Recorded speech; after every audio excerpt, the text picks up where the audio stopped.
Bonjour, dans cette vidéo, je vais te montrer comment créer une mission avec le Viavi Job Manager et l'attribuer au bon technicien.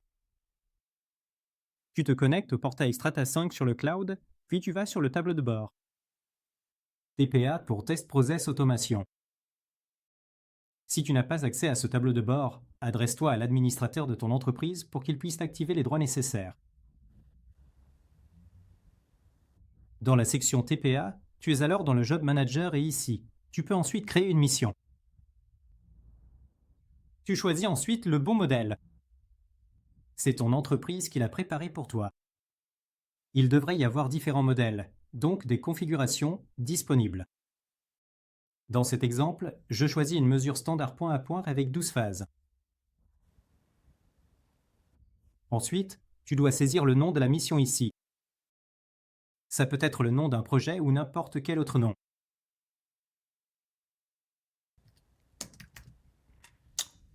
Et ensuite, dans ce cas, j'indique ici la désignation de départ, la localisation A et la localisation B.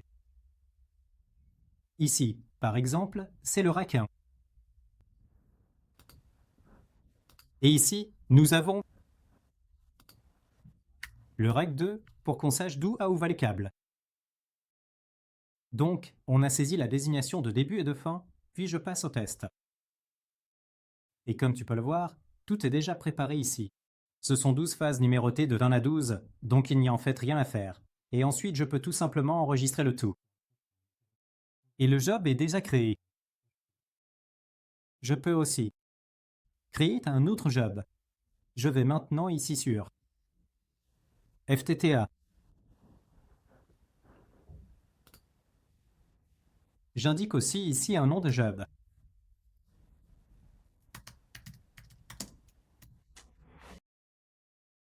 Ici, je n'ai aucun attribut à remplir.